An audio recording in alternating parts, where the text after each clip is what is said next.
말씀의 제목이 죽음과 천국을 보며 사는 인생입니다. 그래서 이제 제가 다음 주라도 한번 이제 더 가고, 동창이 있든 없든 가서 이제 어쨌든 이제 인사를 했으니까 가면 되잖아요. 전 못 알아보시면 모르겠지만, 그래서 어쨌든 세례도 이제 얼마 전에 바로 이제 받으셨고, 그래서 이제는 큰 딸이 이제 동창이니까 이 큰 딸을 위해서 기도를 좀 많이 해주시라고. 큰 딸이 잘 돼 이제 아버지 역할도 하고, 엄마도 옆에 계신데 엄마 역할도 큰 딸이 다 잘하니까 그런 얘기를 하고 왔는데, 많은 사람들은 이 죽음에 대한 얘기를 하면 듣기를 싫어합니다. 그래서 오늘도 이 죽음이라는 것에 대해서 얘기를 하면 혹시 듣기 싫어하거나 또 생각도 하기 싫어하거나, 어떤 사람은 재수없다 이렇게 생각할지도 모르겠지만, 성경 말씀은 이렇게 얘기합니다. 전도서 7장 2절에 보면 초상집에 가는 것이 잔치집에 가는 것보다 낫다. 왜 그러냐면 모든 사람의 끝이 이와 같이 됨이라 그랬습니다. 그러면서 하신 말씀이, 덧붙여서 하신 말씀이 뭐냐면, 산자는 이것을 그의 마음에 둘지어다 그랬습니다. 산자는 늘 마음속에 둬야 될 것은 초상집에 많이 다녀도 그 죽음이 먼데 나와 상관없는 사람의 얘기가 아니라, 먼데 있는 게 아니죠. 다 가까이 있습니다. 모든 사람이 다 그렇게 된다는 거예요. 그거를 늘 염두에 두고 살아야 된다는 거예요. 그게 지혜롭다는 거죠. 그래서 죽음을 두려워하거나 죽음을 애써 피하기보다 우리가 똑바로 봐야 되는 이유가 있는데, 그 죽음 자체가 뭐 소중하다든지 귀하다든지 뭐 그렇다기보다도 죽음을 통해서 우리는 정말 소중한 게 뭔지를 깨닫게 되는 계기가 되기 때문에 그렇습니다. 그래서 우리가 인생에 있어서 가장 소중한 게 뭔가를 우리가 잘 알고 있다고 생각하지만, 실제로 이게 정말 중요한 거구나 라고 실감하게 되는 경우는 대부분 이 죽음을 이렇게 가까이 대하게 될 때 정말 중요한 게 뭔지를 실감을 하게 됩니다. 아무리 처세에 능하고 아무리 건강하고 아무리 재주가 많다고 할지라도 죽음을 이렇게 볼 수 있는 눈이 없으면 그냥 천년만년 살 것 같이 생각을 하고 자신만만해하면 그 사람은 어리석은 사람이죠. 아무리 재주가 많고 건강하고 아무리 처세에 능하다고 안 죽습니까? 다윗이라는 그런 젊은 사람하고 이 상대했던 골리앗이라는 장군이 그날 자기가 거기서 죽을 줄 알았습니까? 전혀 생각 못하죠. 자기는 키가 9척인가요? 조그만 갑옷도 안 입고 이 돌멩이 하나 들고선 서 있는 그 다윗이라는 사람한테 죽을 줄 골리앗은 전혀 생각 못했죠. 자기는 그냥 앞으로 계속 나라를 확장하고 승승장구하고 천하를 호령할 거라고 생각을 했는데, 그날 그냥 거기서 그냥 한 방에 그냥 죽죠. 한 방에 맞아 쓰러지고 자기 칼로 다윗이 쫓아가서 그 칼을 빼가지고 그냥 죽여버리죠. 그 칼이 탁보가 되잖아요. 골리앗의 칼이. 아무리 골리앗과 같은 건강을 가지고 있고, 또 누가 봐도 그 골리앗은 뭐 특별한 일 없는 이상 그 사람은 넘어질 리가 없어요. 근데 그 사람이 거기서 그렇게 ቁ꾸라져서 죽을 줄 누가 알았습니까? 자신만만해하는 사람이 가장 미련한 거죠. 누가복음 12장 16절에 보니까 한 부자가 그 밭에 소출이 풍성하매 심중에 생각하여 이르되 내가 곡식 쌓아둘 곳이 없으니 어찌할까 하고, 또 이르되 내가 이렇게 하리라. 내가 곳간을 헐고 더 크게 짓고 내 모든 곡식과 물건을 거기에 쌓아두리라. 또 내가 내 영혼에게 이르되 영혼아, 여러 해 쓸 물건을 많이 쌓아두었으니 평안히 쉬고 먹고 마시고 즐거워하자 하리라 하되, 하나님은 말씀하시되 어리석은 자여 라고 말씀합니다. 왜 이 부자에게 하나님은 어리석은 자여 이렇게 말을 합니까? 20절에 보니까 오늘 밤에 내 영혼을 도로 찾으리니 그러면 내 준비한 것이 누구의 것이 되겠느냐. 내가 내일은 뭐 해야 되겠다, 내일은 즐기고 좀 살아야 되겠다, 그런 계획이 아무 소용이 없는 거죠. 자기를 위하여 재물을 쌓아둘 줄 알면서 하나님에 대해서는 인색한 것이 어리석다는 거예요. 근데 왜 이런 어리석은 일을 범하느냐? 자기의 죽음을 생각하지 않는 것, 그게 어리석은 거예요. 자기의 죽음을 생각하지 않는 것 때문에 자기에 대해서만 욕심내고 하나님에 대해서 인색하고 이웃에 대해서 인색하고, 그러면서 자기는 천년만년 즐기고 살 것 같이 생각을 하는 거.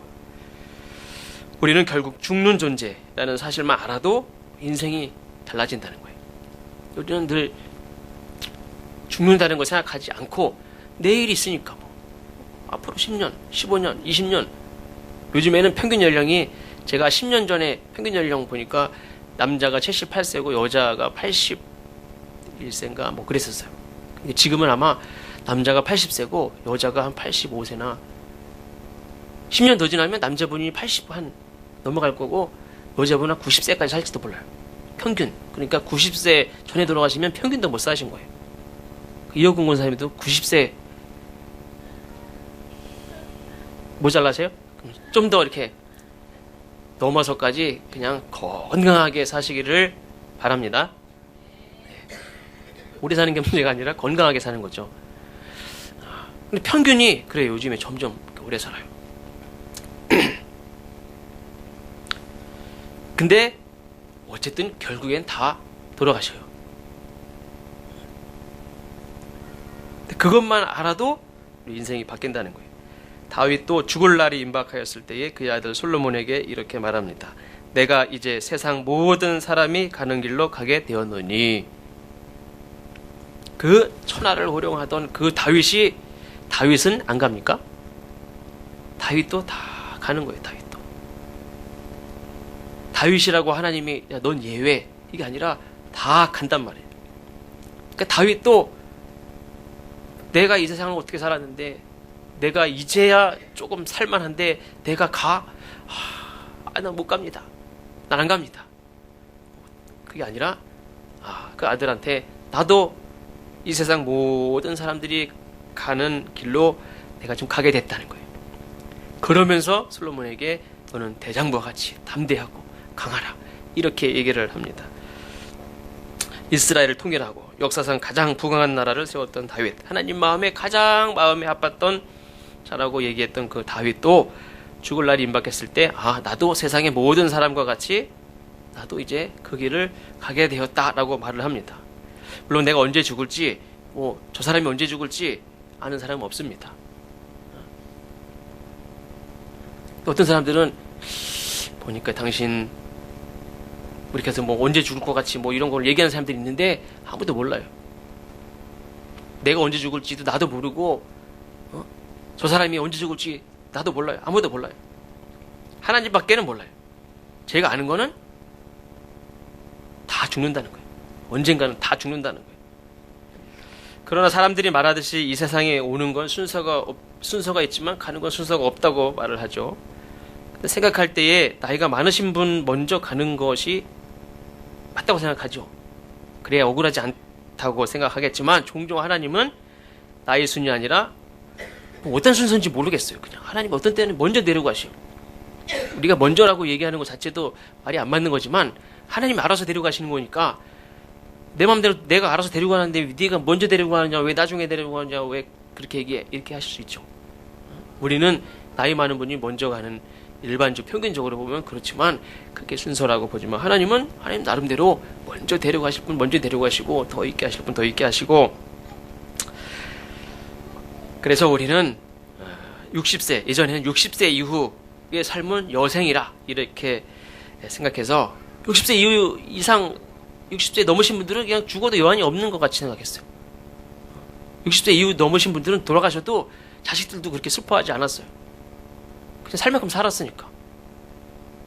저희 어머님도 60세 넘었으니까 이제 돌아가셔도 근데 지금 60세 넘어서 70도 안 돼서 돌아가시면은, 아이고, 이렇게 젊을 때, 지금 한창 때 돌아가셨다고 그래요. 어떤 분이 그러더라고요. 나이 30대 될 때까지는 이제 돈 좀 벌고 직장도 취직하고 어떻게 살아보려고 이제 준비하는 거예요. 공부도 하고, 30대 때까지는 그렇게 공부하고 준비하고 부모 밑에서 사는 거예요, 이제. 근데 30대부터는 돈도 벌고 자녀도 기르고 그러면서 돈을 벌면서 60대까지는 살아요. 자식을 위해서 살아요. 그러면 이제 나머지 90세라고 그랬죠. 90세, 평균 90세. 나머지 30년은 이제 내가 또 이제 살아야 돼요. 그래서 사실 30년을 준비하라는 거예요.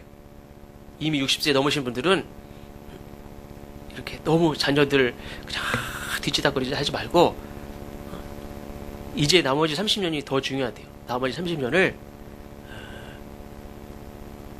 이제 내 나름대로 하고 싶은 일들을 하고 그 나머지 30년까지도 그냥 뒤치다거리 하지 말고 나머지 30년은 이렇게 나름대로 정말 하고 싶었던 일. 사실 30 되기 시작하면서 그냥 어디에 매여서 일하고 애들 키우고 막 그러느라고 하고 싶은 것들 하나도 못하고 그랬잖아요. 그러니까 몸은 좀 약해졌을지 모르지만 나머지 30년. 그래서 지금 10대, 20대들은 또 30대에서 일을 하기 시작하는 분들은 60 이후의 것을 준비를 해야 된대요. 30년을 어떻게 살 것인가. 30년 살 준비를 하면서 살으래요. 조금씩 뛰어서. 조금씩이라도 뛰어서 내가 30년 먹고 살 거. 자식들한테 이렇게 신세지지 않고 30년 동안 살 수 있도록 건강을 위해서도 또 이렇게 돈도 준비하고 남은 여생이 60세 넘어서 5년, 10년이 아니라 30년이라는 거예요, 최소한. 그래서 30년 동안 그냥 부부끼리 그냥 우리끼리 그냥 실컷 그냥 신경 쓰지 않고 살 수 있는 준비를 해야 된다는 거예요. 그래서 60세 이후의 삶은 근데 예전에는 죽으면 죽어도 여한이 없었어요. 그래서 호상이라고 여기고 장례를 잘 치렀지만 그 이전에 돌아가시면 불쌍하게 여겼죠. 스스로 목숨을 끊는 경우가 아니면 나이가 많아서 죽었다고 호상이고 나이가 젊어서 죽었다고 안타깝다고 생각하지만 사실 그럴 일도 없어요. 왜 그러냐면 이 세상에서의 삶을 정리하는 그 시간은 하나님이 정하셨기 때문이라는 거예요. 지난번 수요일 날에도 말씀드렸듯이 하나님이 나는 아직 나이가 좀 창창한데 그래도 하나님이 아니야 너 여기까지 그러면 다 가야 된다는 거예요.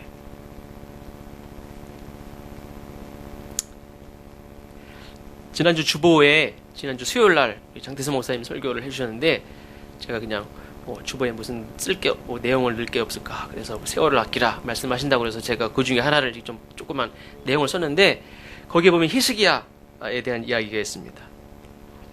하나님이 여기까지 해서 히스기야를 데리고 가려고 했는데 히스기야가 어떡합니까? 더 살게 해달라는 거예요.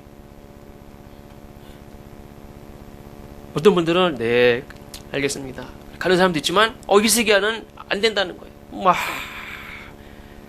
그냥 하나님 앞에 부르짖고 기도하고 살려달라고 나 더 살게 해달라고 막 그렇게 기도를 했어요. 그래서 때를 써서 하나님이 몇 년을 더 살게 해주신다면 15년을 더 살게 해주셨습니다. 그러면 15년을 더 살게 해줬으면 그 인생이 더 복된 인생으로 정말 빛이 났느냐? 아니.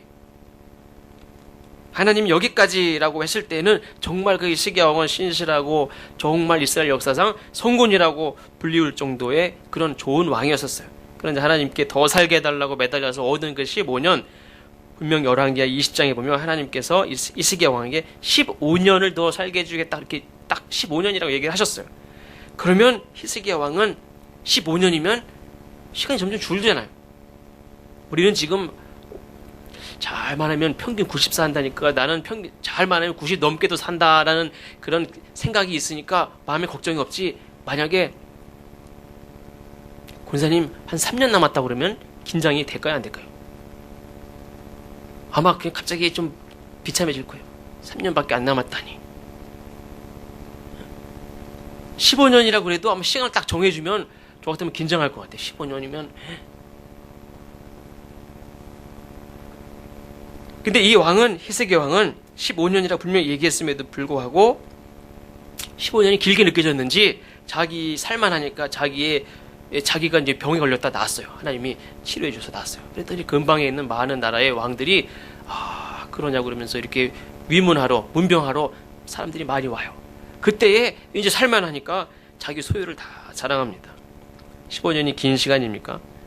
앞으로 15년을 산다면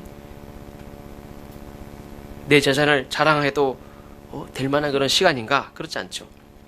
하나님 만날 준비를 오히려 해도 부족한 시간이에요. 근데 이스기야 왕은 그 전에는 하지 않던 행동을 하는 거예요. 뭐냐면 지금 말씀드린 대로 자기 재산, 궁궐의 모든 재산을 문병 오는 이런 이웃나라 왕들에게 다 그 자랑하고 앉아 있는 거예요. 그 전에는 그게 없었어요. 근데 죽다가 살아나가지고 15년을 더 산다고 그러니까 갑자기 자기 재산이 뭔 의미가 있어. 전에는 그런 거 별로 신경 안 쓰던 왕인데 그 재산을 자랑하는 거예요. 그 결과 어떻게 됐습니까? 그가 자랑하던 그 모든 걸 다 뺏겼어요. 그 나라까지도 뺏겼어요. 그 자식이 바벨론 포로가 돼서 내시가 됐어요.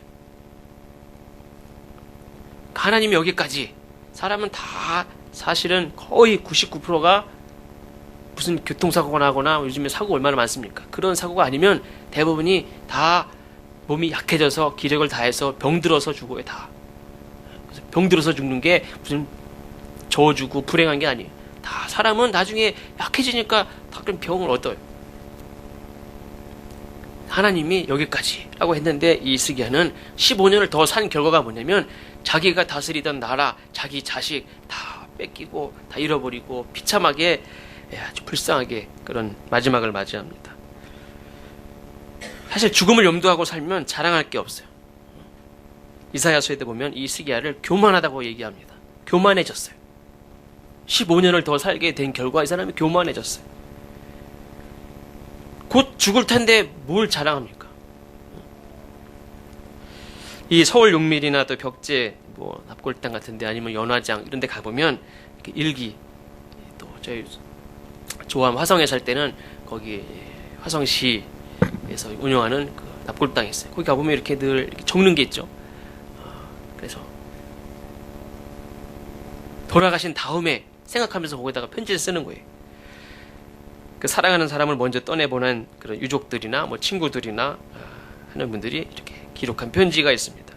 그 책의 편지 일부가 책으로 출판이 되었는데 몇 가지 읽어드리면, 여보, 당신이 내 곁에 없다는 것을 부인하고 또 부인하면서 당신을 부르거나 어느새 눈물이 고이곤 합니다. 정말 외롭고 힘들 때 당신이 남긴 목소리를 들으며 펑펑 울어보지만 나 아직도 시원하게 울어보지 못했어요. 언젠가는 목 놓아 울어보고 싶어요. 여보, 나 직장에 나가요. 힘들고 고통스럽지만 잘 참아내고 있어요. 일하다가도 당신이 직장 다닐 때 어려운 사정 왜 이해해주지 못했는지 후회돼요. 눈물을 참느라 천장을 쳐다보고 참곤 해요. 하지만 아무리 힘들어도 열심히 살 테니 걱정 마세요. 또 다른 글, 당신에 대한 미움 같은 것 이제는 다 없어졌어요. 당신을 미워했던 것 하나님 앞에 모두 다 속죄하며 살아갈 거예요. 또 다른 얘기, 당신이 떠나기 전 2개월 그동안 내가 당신에게 했던 모진 말들 때문에 지금 내 마음은 병이 들었어요. 그러나 사실 나는 마음속 깊이 당신을 사랑했어요. 또 다른 얘기입니다. 여보, 나 죽으면 당신에게 가서 무릎 꿇고 빌 거야. 정말 미안해. 아들이 죽었나 봐요. 지훈아, 정말 미안하다. 너의 생전에 따뜻하게 못해준 것이 못내 가슴에 걸리는구나. 내가 한 말, 아버지처럼 안 살겠다던 너의 그 말 영영 지워지지 않는구나. 또 다른 얘기입니다. 아빠, 내가 정말로 아빠에게 하고 싶은 말이 뭔 줄 알아? 아빠를 정말 사랑한다는 말이에요. 그래서 더 미안해요. 한 번도 이런 말 하지 못하고 그렇게 보내드려서 너무 미안해요. 아빠, 가끔 집에 오세요. 딱 한 번만 아빠 품에 안겨보고 싶어. 이렇게 지나서 소중한 사람을 이제 생각난다는 거죠. 근데 마지막 얘기 같이 아빠가 그렇게 미워하던 아빠가 가끔 집에 오라고 얘기했는데 아빠가 진짜 오면 어떨까요?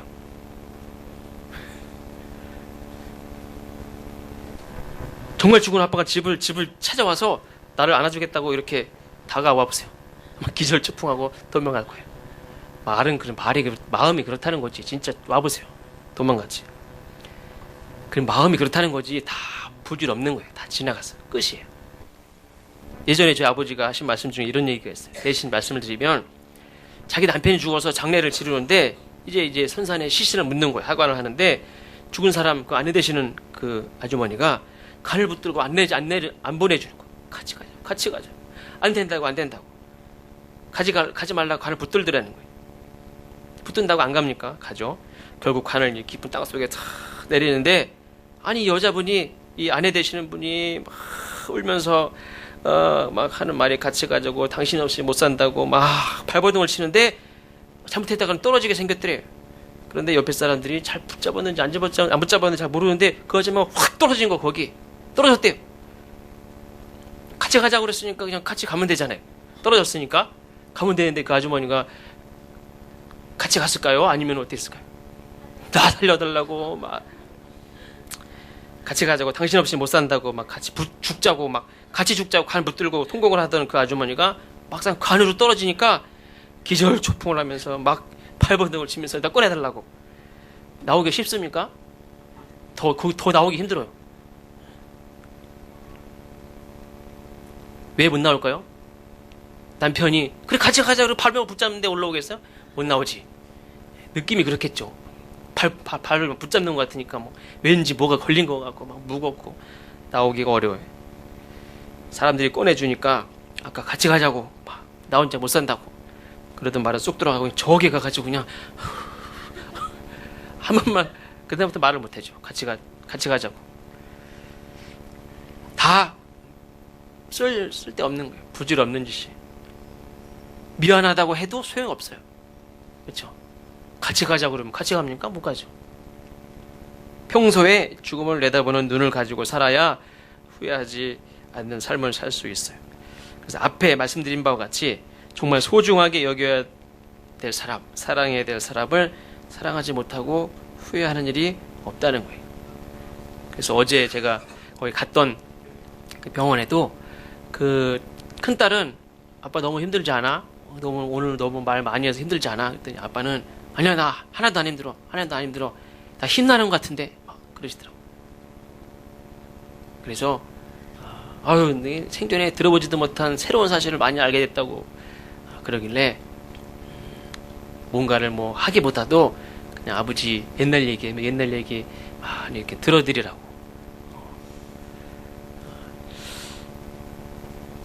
그것도 내가 돌아가시는 분 앞에서 뭔가를 이렇게 하려고 하지만 우리가 할 수 있는 게 사실 뭐가 있어요? 없죠. 그렇죠. 그래서 제가 얘기하면서 우리도 초등학교 때 얘기하면 시간 가는 줄 모르고 그때 얘기하고 생각나고 자꾸 생각나고 그때가 좋듯이 아빠도 옛날 비록 그 염전에서 고생은 많이 했지만 그래도 그때 딸 낳고 그 나상근 사장이라는 사람이 포대게 사준 얘기, 기저귀 사준 얘기 해가지고 그 딸 이렇게 키운 얘기 그러면서 그 자식들을 그렇게 키우고 아들 이렇게 애지중지 키우고 그런데 그 애지중지 키웠던 그 아들이 더 속세게는 거예요. 그래서 마음이 아파가지고 더 힘들어하는데 저희도 그래. 저도 이남 이녀인데 저가 장남이고 밑에 여동생 밑에 남동생까지는 다 맞고 자랐어요. 제가 맞은 얘기 해드렸죠. 집에 모퉁이 몰려가지고 그냥 저녁 때가 되도록 맞았는데 그런데 이 막내딸은 안 때리는 거예요. 한 대도 안 맞았어요. 그래서 제가 아버지 얘는 왜 안 때리냐고 이렇게 버릇없고 그냥 왜 안 때리냐고 다른 건 다 얘기하시는데 거기에 대해서 한마디도 얘기를 안 하시는 거예요. 아무 말도 안 해. 제가 아버지 없을 때 놀러 와. 종아리 걷어. 종아리 걷어서 제가 종아리 막 때리고 그랬어요. 제가 때렸을 대신. 어쨌든 이 막내 아들은 애지중지. 막내에다가 또 아들 하나. 그러니까 얼마나. 근데 그게 지금 마음을 아프게 하고 아버지를 지금 찾아와서 뵐 수 없는 상황. 당신은 이제 죽을 걸 아는데 아들을 볼 수가 없어요. 더 마음이 아파요. 근데 아들이 어제인가 이렇게 화상 통화를 하면서 옛날 씨름 선수였었대요. 이 아버지도 화성에서 송산면에서 씨름 대표로 나가서 오산 가서 씨름 대회를 나갔대요. 이 큰딸이 그것도 처음 듣는 얘기예요. 그래서 아빠 소 탔어? 그랬더니 소는 못하고 반지 탔어. 그러면서 이제 이런 얘기 다 처음 듣는 얘기예요. 그 아들이 운동 잘하고 이 큰딸도 배구 선수였고 다 운동 잘해. 그 아들 이 큰딸 이 아들도 운동을 한대. 그랬던 분이 이제 몸이 약해지니까 몸이 감당 못하는 거죠. 이 간이 이제 망가지고 암이 걸리고 70도 안 되셨어요.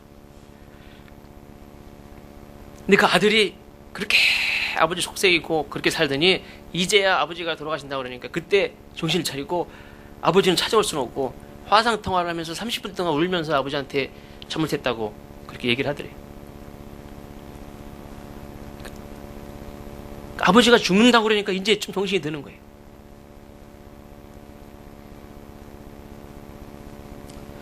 어떤 사람은 그런데도 죽음의 그 순간에도 이 헛된 것에 속아서 그것을 붙잡는 사람이 있어요. 최소한 그래도 죽음을 이렇게 가까이 경험하게 되면 정신을 차려야 되잖아요. 그렇죠? 아까 우리가 부른 찬송가에 나오지만 예수님도 그랬죠. 제자들이 그냥 귀신들을 내어쫓고 병든 자를 고치고 막 그러면서 돌아왔어요. 그때 예수님이 하신 말씀은 그런 것 가지고 기뻐하지 말라. 내 이름이 하나님의 생명체에 기록된 것 그거를 기뻐해라 그랬어요. 이 세상에서 무슨 귀신을 내어쫓고 선지자 노릇을 하고 무슨 큰 권세를 가지고 떵떵거렸어도 그거 다 부질없다는 거예요. 내 이름이 생명에 기록된 거 그거 하나가 제일 소중한 거지. 이 세상에서 뭐 대단하게 뭐 살았다고 하나님 앞에서는 다 거기가 거기에. 근데 이 죽음의 순간에는 정신을 차려야 되는데 정신을 못 차리는 거예요. 그 죽음의 순간에서도 막 뭔가 쓸데없는 거를 헛된 것을 막 붙잡고 정신 차리고 하나님을 보고 그러면 그 죽음의 순간에서라도 정신을 차리면 예수님이 죽으실 때 십자가 죽으실 때 옆에 강도가 회개했잖아요. 저분이 구세주구나 하는 걸 그 순간에 깨닫고 나도 지금 주어 마땅해서 십자가 달려 가장 악한 사람이 돼서 십자가 죽지만 예수님을 보고 나를 좀 기억해달라고. 그래서 그나마 그가 산 인생은 정말 하나도 자랑할 게 없지만 그래도 예수님에게 날 좀 기억해달라고 그 말 한마디에 그 사람은 천국 갔잖아요.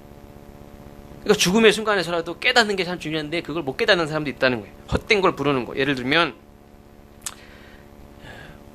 나폴레옹 잘 알죠. 나폴레옹. 천하를 호령하던 내사전에는 불가능이 없다고 외쳤던 그 나폴레옹이 죽어가는 그 순간에 누구를 불렀냐면 조세핀이라는 이 여인을 찾았대요. 죽는 그 순간에 그 여자가 보고 싶었던 거예요. 근데 이 조세핀이라는 여인은 나폴레옹을 사랑하는 척 하면서 다른 남자를 만나던 그런 여자였다는 거예요. 근데 나폴레옹은 그 죽는 순간까지도 그걸 몰랐대요. 그걸 알고 죽었으면 진짜 뭐 성질나서 못 죽죠. 근데 몰래 그 여자를 부르면서 행복한 마음으로 죽었는지 죽었어요. 그 여자는 딴 남자랑 있는데 그 순간에도 정신을 못 차린 거예요. 그 죽는 순간에 그 여자를 자기를 사랑하지도 않는 그거에 속아서 그거를 불러야 되겠습니까? 이 프랑스 철학자 볼테르라는 사람은 하나님, 천국, 지옥 이런 거 등등등 인간의 이성으로 이해할 수 없는 것은 존재하지 않는다 이렇게 주장을 했던 사람인데 그 사람은 죽는 순간에 난 이제 지옥으로 간다 이렇게 얘기하면서 죽었다는 거예요. 그러니까 죽음을 딱 맞이하면서 그게 이제 실감이 나고 내가 이제 지옥으로 가는구나 라는 게 아주 절절하게 느껴졌나 봐요. 히브리서 9장 27절에 보니까 한 번 죽는 것은 사람에게 정해진 것이요 그 후에는 심판이 있으리니 말씀했습니다. 죽는다는 사실만 알아도 우리의 인생이 바뀌는데 그러면 천국이 있다는 것도 믿으면 어떨까요?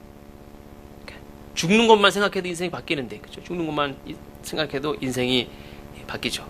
천국이 있다는 것을 우리가 믿게 된다면 우리 인생이 더 귀하고 값지게 살아갈 수 있는 줄로 믿습니다.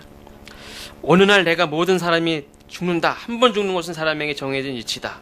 그러니까 나도 반드시 죽고 그 후에 심판이 있다는 사실을 믿는 것뿐만 아니라 천국이 있다는 사실.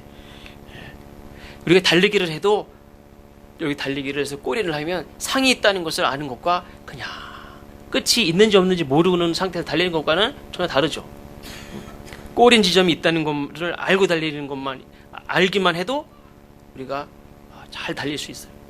근데 거기에 상이 있다는 거예요. 상이. 이왕이면 우리가 예를 들면 올림픽에 나가는 사람들이 이왕이면 금메달을 목표로 하잖아요. 나는 그냥 참가하는데 의미를 두겠어. 이런 사람과 금메달을 따겠다는 내가 한번 내가 금메달 한번 따보겠다 하는 그런 거를 목표를 가지고 하는 사람과는 그런 시도하는 것 자체가 틀리겠죠. 그러면 성경은 천국을 어떻게 말씀하느냐? 오늘 성경 본문 말씀 13장 44절에 보니까 천국은 마치 밭에 감추인 보화와 같다. 사람이 이를 발견한 후 숨겨두고 기뻐하며 돌아가서 자기의 소유를 다 팔아 그 밭을 사느니라.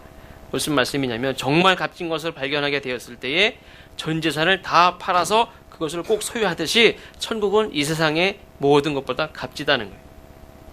자기 재산을 다 팔았지만 기쁘다는 거예요. 내 재산을 다 팔았어요. 다 팔았어요. 근데 기뻐요. 왜요? 더 값진 것을 갖게 됐으니까 기쁜 거죠. 내 재산이 다 없어졌다면 안 기쁘죠. 근데 그걸 다 팔았지만 기쁜 이유는 더 좋은 거를 샀기 때문에. 세상의 모든 것을 다 이뤘음에도 불구하고 천국을 가졌으니 기쁘다는 거예요. 그래서 천국은 이 세상에 그 무엇과도 바꿀 수 없는 가장 귀한 복인 줄로 믿습니다. 여기 계신 모든 분들도 다 천국 가시기를 주의 이름으로 축원합니다. 그럼 혹시 가시는 김에 오늘 가실 분, 나는 오늘 가라 그러면 오늘 또 가겠다 하시는 분, 네, 이명근 집사님, 백사연 집사님 준비하셔야 되겠습니다. 오늘이라도 간다면 간답니다. 이렇게 망설임도 없이. 사도 바울도 그랬죠. 내가 오늘이라도 하나님 앞에 가고 싶다. 그러나 내가 여기 있는 이유가 있어요. 그거는 바로 내가 지금 이렇게 세운 성도들, 양육하는 성도들, 이 성도들 보살피고 가르치고 양육하고 하는 거, 이것 때문에 내가 여기 있는 거지. 사실 솔직한 마음은 하나님 앞에 부르시면 언제든지 내가 가고 싶다. 이명근 집사님도 당장 가고 싶지만 하경이하고 백사연 집사님 때문에 있으실 것 같아요. 우리는 늘 죽음을 직시하는 눈과 함께 더 나아가서 천국을 보는 눈을 가져야 될 줄로 믿습니다. 그래야 우리의 신앙이 게으르거나 또 나태하거나 무력해지지 않습니다. 어떤 분은 어차피 죽는 거 그냥 모르겠다 이렇게 사는 사람도 있어요. 그러나 분명히 심판이 있다고 그랬죠. 그냥 끝이 있는 것만이 아니라 심판이고, 심판만 있는 게 아니라 천국이 있다는 거예요.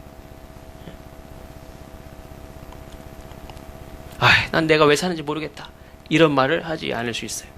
우리가 분명한 삶의 소망을 가지고 살아가시는 저와 여러분 되시기를 주의 이름으로 축원합니다. 기도하겠습니다. 하나님, 세상에 많은 사람들은 왜 사냐고 물으면 그냥 산다고, 어떤 사람은 죽지 못해 산다는 사람도 있고, 그럼 어떻게 하냐고, 살아야지 이렇게 얘기하는 사람도 있고, 삶의 소망과 목적 없이, 사명 없이 사는 사람들이 너무 많이 있습니다. 또 한편으로 어떤 사람들은 모든 사람에게 주어진 하나님 부르시는 그 순간이 있음에도 불구하고 그것을 생각하지 못하고 천년만년 살 것 같이 자신만만해하고 여유를 부리고 교만해지기까지 하는 것을 봅니다. 게으르기까지 한 것을 봅니다. 우리 하나님께서 이 땅에 보내신 우리 모든 성도들이 이 땅에 사는 동안 하나님 나라에 대한 소망을 가지고, 또한 우리가 하나님 부르시는 그 순간을 염두에 두면서 늘 오늘을 가장 귀하게 또 가치 있게 의미 있게 살게 하시고, 또한 하나님께서 내일을 우리에게 허락하신다면 하나님 내일을 또한 주 안에서 계획하고 소원을 가지고 더 하나님께서 원하시는 귀한 사명을 감당하기 위해서 목적을 가지고 기도하며 살아가는 우리 모든 그리스도인들 될 수 있도록 인도하여 주옵소서. 하나님 부르시는 그 순간에 당황하거나 또한 비참한 그런 슬피 울며 이를 갈며 후회하는 인생이 되지 않도록 주님 우리의 삶을 붙들어 주시고 늘 깨어서 기도하며 맡겨진 일들을 잘 감당하며 우리의 삶이 정말로 가치 있는 귀한 삶으로 살아가는 우리 모두가 되게 하여 주옵소서. 예수님의 이름으로 감사하며 간절히 기도하옵나이다.